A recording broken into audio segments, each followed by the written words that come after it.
Saigon today changes by the hour. Skyscrapers rise. Streets glow with neon lights. Yet, amid the reckless crowd, there are corners where time seems to have stood still. For Saigon, these are the cafes that don't just preserve an old taste, but also carry the manners, rituals, and rhythms of life that have lingered here for more than half a century.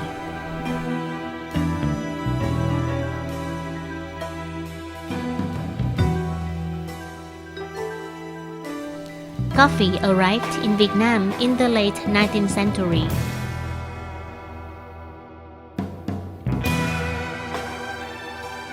Curiously, even though the first coffee trees were planted in the north in 1888, the very first cup was brewed and sold in Saigon. This city has always embraced every culinary influence: French, Chinese, Indian, and the roasted flavors of the south of Vietnam.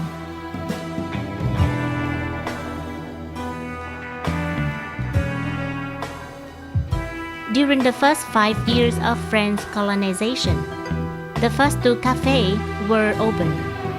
Café de Lyonnais on La Grandier Street, today Lý Tự Trọng. Café de Paris on Catina Street, now Đồng Khởi.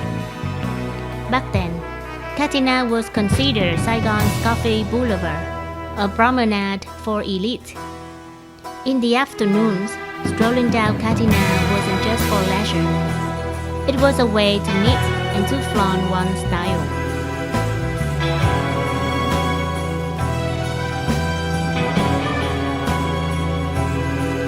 As Catina became more crowded, a new boulevard, Chapmer, emerged.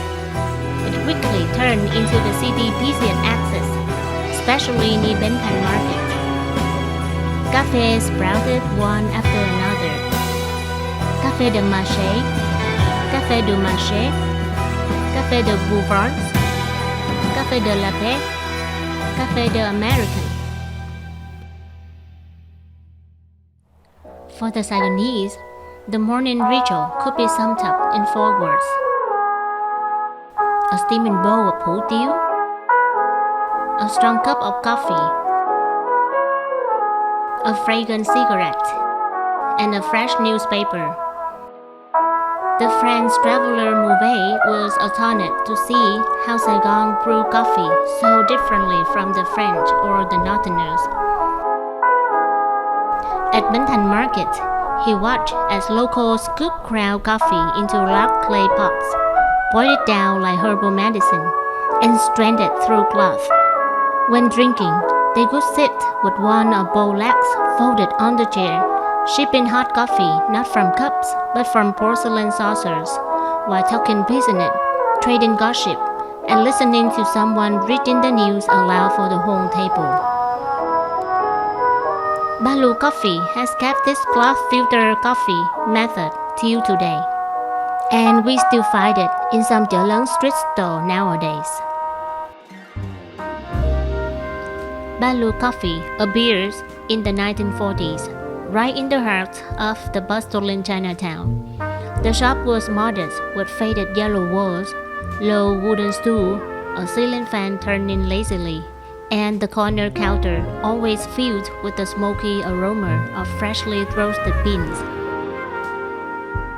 Here, coffee is roasted over charcoal, no additives, and slowly brewed in aluminum filters. Each drop falling into the glass feels like counting time itself. Regulars don't even need to order. The owner remembers who take it đen đá, black with ice, sữa đá, ice milk coffee, or bạc xỉu, sweet milk with a touch of coffee. And even today, the old saucer sipping habit survives. Coffee is poured into a saucer, cooled with a soft blow, then sipped slowly while chatting. The clinking of cups, the whir of the fan, the crackle of a radio playing TRÍNH ballads or cải lương tunes, all merge into the familiar soundtrack of old Saigon. Balu is not just a cafe, it is a vessel of urban memory.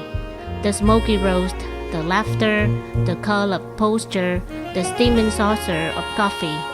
Each feels like a doorway back to Saigon half a century ago.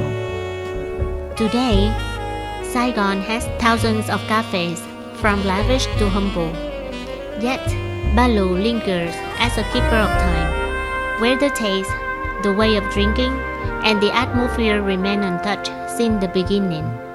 Sit down at Balu, sip coffee from a saucer, hear someone reading the newspaper aloud for the whole table, and you understand that this is not just a cafe, it is a fragment of Saigon's soul. A soul we will always want to hold close, no matter how many years pass. Thank you for cherishing Saigon. You're watching content produced by the Saigon Remix team. Hit follow and turn on notification so you won't miss our documentaries about Saigon's culture, history, and people. Goodbye and see you again.